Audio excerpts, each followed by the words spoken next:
everyone, so today I'm back with another review and I'm going to be reviewing the CLYW Blizzard, which is the first bimetal yo-yo straight out of the lodge in Canada, as well as Andrew Mader's first signature yo-yo. So as always, I'll go over 5 different overall sections of the yo-yo. I'll go over the history, construction, trick handling, playability, as well as my own personal opinions of the yo-yo. So I hope you guys stick around. Alright, so starting off with the first section, the history section.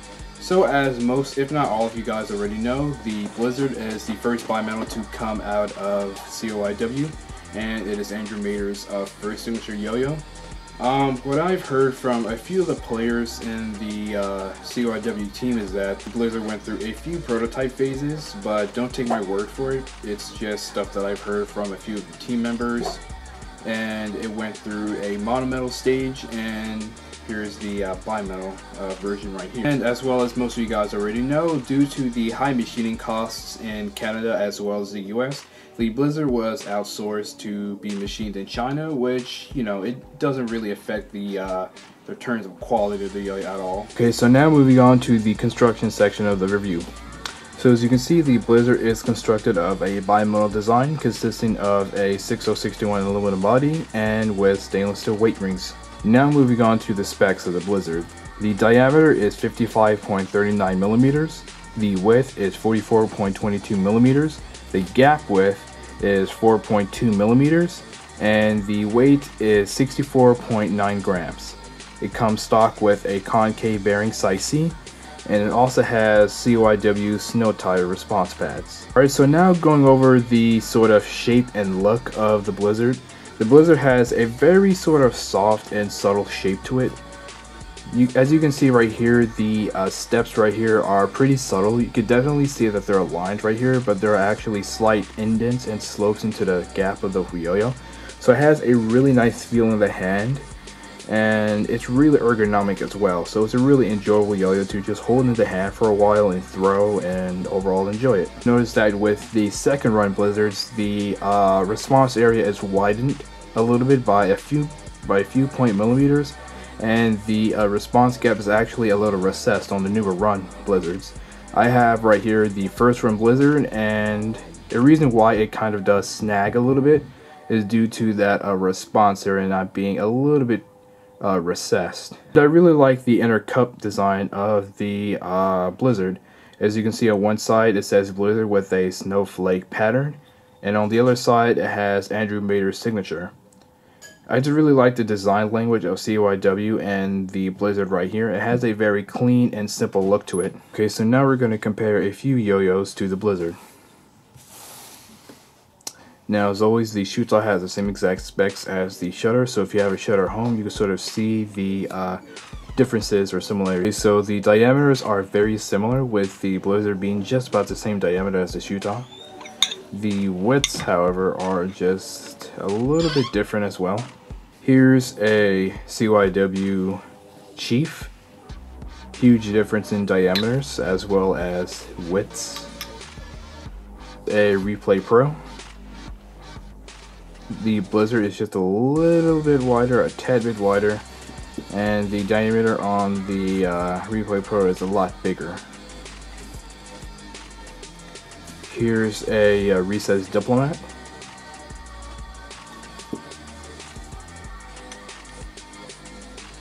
And finally, here is a CLYW Orca. As you can sort of see, the design language in the Orca has made its way onto the sort of sloping large rim angles of the Blizzard. So the widths are just about the same, with I think the Orca being slightly wider, and the diameters are pretty much identical. This is just alright. So now moving on to the trick handling section of the review.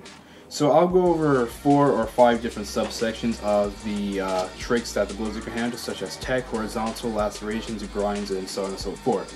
So starting off with the first subsection, which is tech. Now, the Blizzard has a really rock stable and long spinning nature to it. Combined with this overall shape and profile, it literally can handle any type of tech that you might have. It can handle long spinning tech, you know, it can handle fast tech. It can handle pretty much whatever you can throw at it due to the profile and the overall shape shape and size and weight of the yo-yo as well. Now moving on to speed. The Blizzard has a mid-weight, sort of light floaty design to it and play nature. The Blizzard might not be the most profilely fit or the most lightest yo-yo for speed, but I found that it can pretty much handle all sorts of speed. It can handle anything from, you know, the high speed that you guys see. It can handle floaty speed, or, you know, just really whatever you might, you know, or really just whatever you might want to throw at it. So now moving on to grinds. Now due to the light bee-blasted body of the Blizzard, it can really handle some nice finger spins, as well as some nice finger grinds and thumb grinds as well. Because of this little hub design right here and because of the ingredients, you might think that it might not be that good for finger spinning or anything like that, but I found that I could pretty much do all sorts of finger spin tricks with it, and I could pretty much land it cleanly every single time. Then lastly, for horizontal. Now because the Blizzard has a very stable and light nature to it, it can pretty much keep its plane during horizontal. So basically when you're doing horizontal, it can pretty much just keep its plane and really stay stable in the type of tricks that you're doing. So basically if you're doing any long or any short sort of horizontal combos, you can be pretty assured that the Blizzard will stay on plane and won't lose any spin power to it. Okay, so now moving on to the playability section of the review. The Blizzard has a really competition-friendly design and play to it that really speaks to the true enthusiast. Really another one of those classic yo-yos that comes from CLYW, such as the Chief, the Orca, you know, the Canvas, the Woolly Marvin, and other yo-yos like that. I believe that the Blizzard can be considered as another classic from CLYW. The Blizzard accommodates many of the wants and needs of the modern yo-yo players, meaning that it's competition-friendly.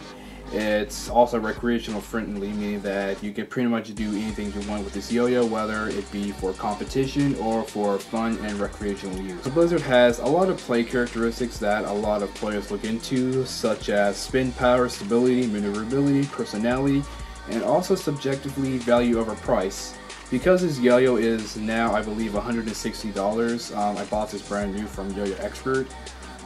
You know, it's a lot of money for a lot of people, and, you know, of course, it's a CLYW yo-yo. It has their name on it, and also has Andrew Mater's name on it, so since it is his signature, so obviously it'll cost a lot more, and, you know, it being a bimetal, so that's, you know, what you have to expect. Personally, I believe that the Blizzard is well worth the price, and being that because I've used this yo-yo for the past couple of months, ever since it came out in March or February, I believe, and I've really had a really fun time playing with it. I've even considered using the Blizzard for competition at a few points. Two things to look out for the Blizzard is that when you first buy it, the response pads can be quite grippy because it's running the Snow Tire response.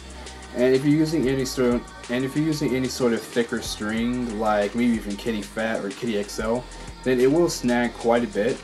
But it does depend on what type of string you used and how well you broke it out, that string, and also how well you've broken into the yo-yo itself. So I recommend, you know, playing with the Blizzard a lot if you're going to get it brand new. This is the first run Blizzard, and I don't own the second run Blizzard, and I've heard that that they fixed a few things, a few problems with the second run Blizzard. In a few words, the Blizzard has a very solid, but not too solid, floaty, speedy feel to it. In my opinion, it's really one of those true tech type yo-yos that aren't really meant for speed, but can be used for speed, don't get me wrong, but, you know, it can be used for a variety of things. And if you see Andrew Mater's style, his tricks and his style has a lot of lacerations, horizontal, speed, tech, and just a whole bunch of things going on, so he needed a yo-yo, the Blizzard, that could handle all of that, and I'm pretty sure, you know, whatever you have, the Blizzard can handle it as well. Okay, so now moving on to the last section of the review, my personal opinions. I believe there aren't really too many things, you know, much to say about the Blizzard, you know.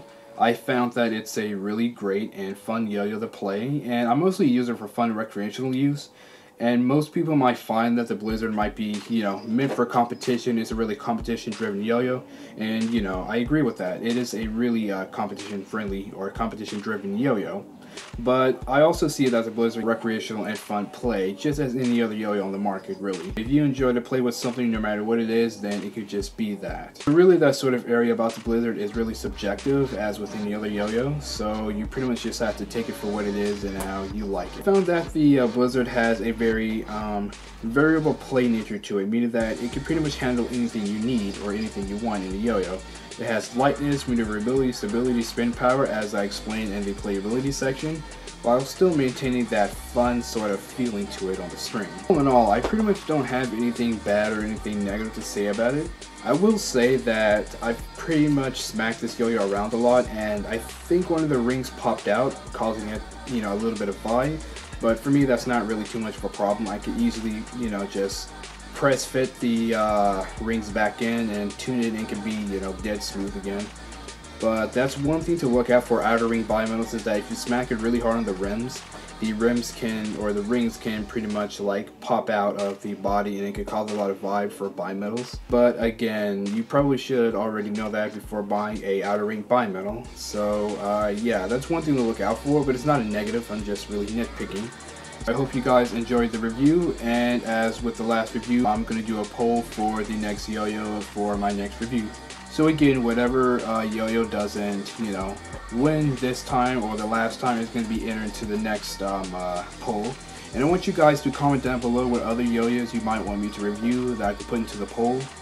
And yeah, it's a little bit easier that way for deciding yo-yos and whatnot. And I'm going to make a separate video for the poll, the announcement of the poll, and then as well as what yo-yo won at the end of the poll as well. So I hope you guys look forward to that. As well, if you have any questions, comments, criticisms, or concerns about the review, post them in the comment sections down below. And again, if you have any further questions, I'll be gladly to answer them. So yeah, like, comment, subscribe. Thank you for watching, and I'm out.